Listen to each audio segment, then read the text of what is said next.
Years ago, when studying in Milltown Park in Dublin, there was a place of intrigue. It was where the Latin Mass was celebrated on a Sunday.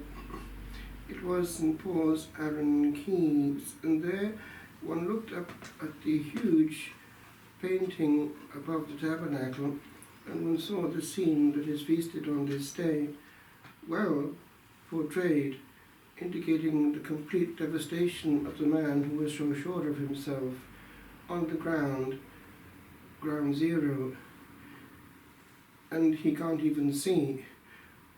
Lord, what wilt thou have me to do? And that ground zero was the point of departure, and also can be for us all. If we are full of our projects, the Lord can't get through. Indeed, we can end up like him, Saul, Saul, why are you persecuting me? But he was told actually what to do at that point, not by the Lord himself. He just told him to go to Damascus, and it would be told him what he would have to do.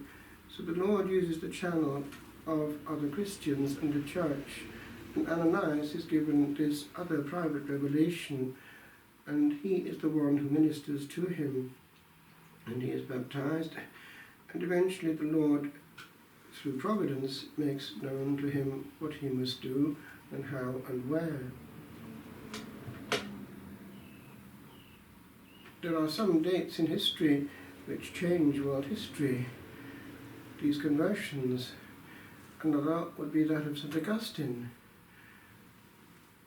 We have in Wales that of our own Howell Harris, who to a large extent gave a huge impetus to spirituality way back in the 1700s.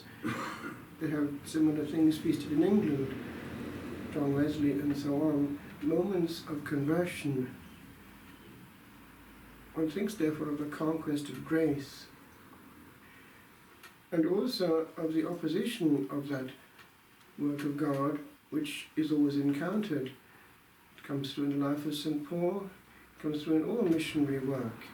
Indeed, when living in Rome, I would hear their stories about the way that the demon was agitated when the Christian gospel was preached for the first time in darkest Africa. It was genuinely hand to hand. It was the real thing. And that same evil force which is the harm of Christians to this day. So let us remember on this day, when we conclude the octave of prayer for Christian unity, that our enemies are our outside enemies, those who work for Satan, and let's not play their game by adding fuel to their arguments, internal division and strife and lack of charity in the house of God. It was also the day when I was ordained to the diaconate 26 years ago at 11 o'clock in the morning at the Abbey, and it was again something which had a few difficulties in happening.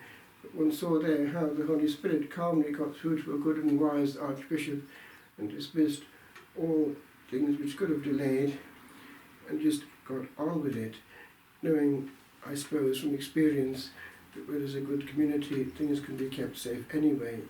So we have much to owe to good superiors who have the right word at the right time. I conclude, we have about half the New Testament from Paul. On this day, let us ask for the grace of devotion to the Word, Lexio Divina. A word can fill the day. Lord, what wilt thou say to me today? Breathe on this word and make it come to life. A word at the beginning of the day from sacred Scripture can orientate the whole of that day. The Lord wants contact, and there is true contact in the inspired Word of God. Paul himself had a defect in the eyes and he had to use a secretary, but we know that it was his word, and the proof is that they go into mode and lose sometimes the grammatic force that it should have. It goes off on a tangent. It's even more powerful. It's what he actually said when dictating under the inspiration of that same Holy Spirit of life, whose word is fire.